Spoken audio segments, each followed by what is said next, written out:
ఇప్పుడు పంపించాలా?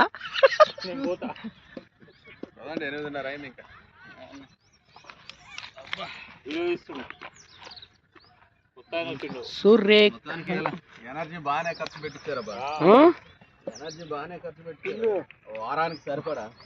న్యాయం మాట్లాడితే అలే ఉంటది శ్రీనివాస్ గారు. ముందు అన్యాయం ఒకడు అన్యాయంగా వాళ్ళ ముందరనే చచ్చిపోయాడు. టీడీపీ మాట్లాడుకుంటూ చచ్చిపోయాడు. మాకు ఎక్కడో వాగులు వంకల్లో ఇచ్చిన స్థలం అని చెప్పి వాడు చచ్చిపోయాడు. నారాయణ ఎదుటిగానే చచ్చిపోయాయి కదా.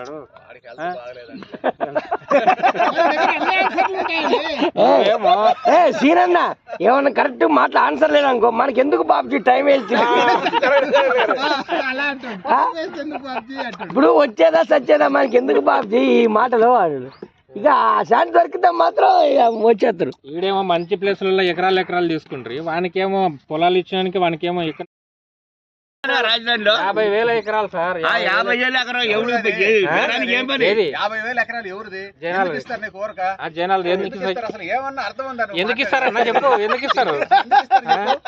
వాడు జగన్ గారి పని లేక ఏదో పుల్ల పెట్టాలని తీసుకొచ్చి నలుగురికి తలా సెంట్ ఇస్తామని చెప్పాడు. అది గవర్నమెంట్ రైతుల కాడ డబ్బులు అట్లా కాదు. చంద్రబాబు ఏం చేసి ల్యాండ్ పూలింగ్ ఏంది డెవలప్మెంట్ రూపాయి పెట్టి గవర్నమెంట్ వాళ్ళకి డబ్బులు కట్టలా. పోనీ చంద్రబాబు ఏమన్నాడు, వాళ్ళకి డబ్బులు ఇచ్చి సెటిల్ చేసి ఉంటే నెక్స్ట్ గవర్నమెంట్ వచ్చి అన్ని వాడు ఎవరికి ఇష్టం వచ్చిన వాడు పంచుకోవచ్చు. అది చట్టం. అలా సెటిల్ కూడా చేయలేదు కదా చంద్రబాబు. వాళ్ళకి 5 ఏళ్ళు ఉండి వాళ్ళకి కనీసం ఫ్లాట్లు కూడా చూపించలే. ఇప్పటికే కదా ఫ్లాట్లు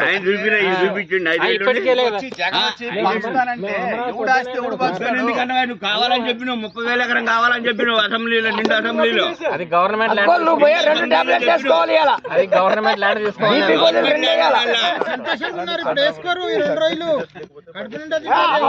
అసెంబ్లీలో నిండు అసెంబ్లీలో 30,000 ఎకరాలు కావాలని ఆయన కూడా ఓకే అనడం. చికెన్ తెచ్చుకొని తింటారు. జనాల దగ్గర లాక్కోమని చెప్పలే. గవర్నమెంట్ ఏడలాక్కోలే జనం దగ్గర. ఇప్పుడు ఎదురు తిరుగుతున్నారు. ఎదురు తిరిగితే వదిలేస్తున్నాం. ఇస్తున్నాడు తీసుకుంటున్నాం. 50,000 కావాలి ఇస్తాడు. పవన్ కళ్యాణ్ 30,000 కావాలి.